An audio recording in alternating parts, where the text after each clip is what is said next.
Hello, welcome back to This House of Walls. My name is Ashley, and on this channel I love to share all things homeschooling, books, and kind of anything else that I feel like sharing. And today, it's a mixture. It's homeschool and books.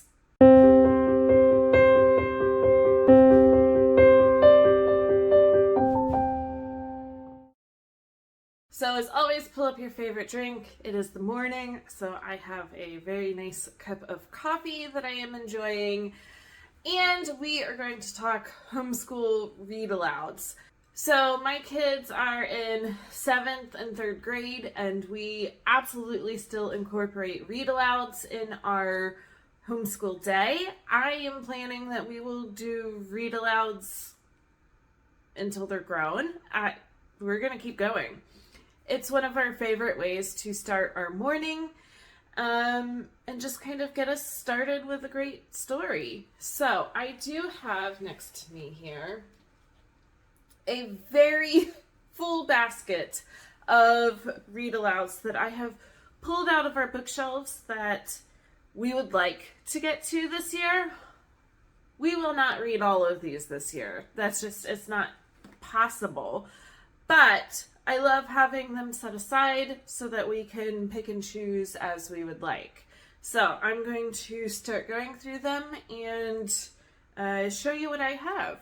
All right, so the very first book that we have is The Penderwicks. We are currently reading this one. You can see we don't have very much left. So this is a tale of 4 sisters, 2 rabbits, and a very interesting boy. So the Penderwicks go and they are renting a summer cottage behind this great big hall, and there is a boy that lives there. So the 4 Penderwick sisters get to know the boy and just have a fun-filled, adventure-filled summer. We are really enjoying this one, and I'm really glad that we picked this as our first read-aloud for the school year. All right, our next is By the Shores of Silver Lake. So this is a Little House on the Prairie book. This is number 5. So we have read all of the series up to this point. We have done 1 or 2 of them for the past few years and really enjoy these books. It's a nice little fall, beginning school year tradition to continue on with the series. So we are really excited to see what happens in this book. I read these as a kid. I don't know that I got to this one. Maybe I did. But we're excited to continue on with the series. All right, my next little stack of books here is the Heartwood Hotel series. So we read the first book last year, and then I discovered that there is actually 4 in the series, and I thought, oh, absolutely, we're going to read them. The really cool thing is that they all take place in different seasons. So last year we read the fall one. So this winter we will read Heartwood Hotel, The Greatest Gift, which takes place in the winter. Heartwood Hotel, Better Together, which takes place in the spring, and then Heartwood Hotel, Home Again, which I think takes place in the summer, so maybe right at the end of our school year. I really enjoy this sweet series. It follows Mona the mouse as she is lost in the woods and comes across this hotel for animals that is in a tree. All animals are welcome.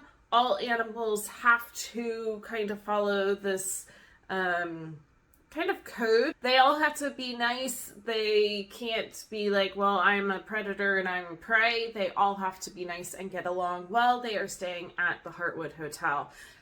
So I am really excited to continue the series throughout the year and throughout the different seasons.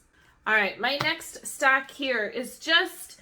There's no real rhyme or reason. I just pulled them off the shelf because I thought that if we get to them this year, it would be kind of fun. So first is Bridge to Terabithia. I have never read this before. My kids have never read this. I have heard that it can be really sad, but I'm excited to experience this with my kids, so we'll see if we get to it. The next is Because of Winn-Dixie by Kate D. Camillo. So we love Kate DiCamillo books. We have seen the movie because of Winn-Dixie. We really enjoy the movie. And this one I found in a little free library, and it actually has a cute little handwritten note that somebody wrote to their sister.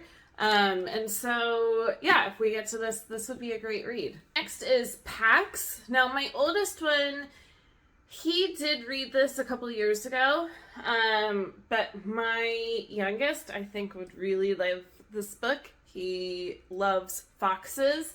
I know it's a sweet, sweet book. I think that there's even a second book now, maybe even a third coming out. So I thought that this would be kind of fun to do as a read aloud. The next is Mrs. Frisbee and the Rats of Nim. Again, we've never read this. I've heard great things about it. I do know that there's a movie, but it doesn't follow the book. So we haven't ever watched the movie.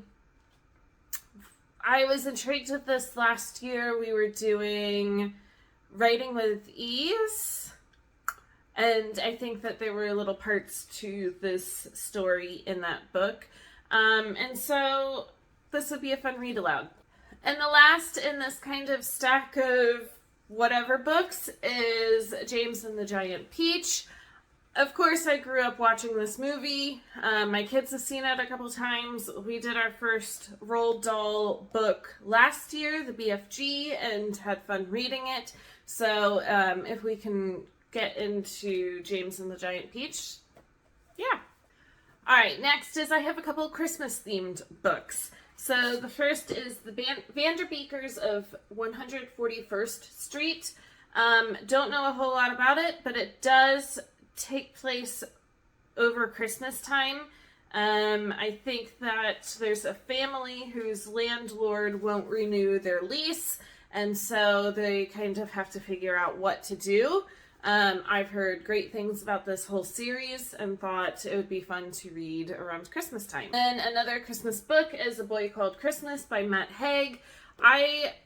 One of my favorite books is by Matt Haig, The Midnight Library, and so I'm excited to experience this one with the boys.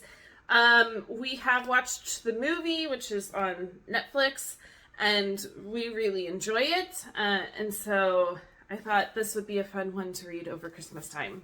And then we are doing U.S. history for our history this year, and so I pulled some books that could kind of go with that. We have Island of the Blue Dolphins. This is, kind of a classic. I may have read this when I was in school. I don't really remember.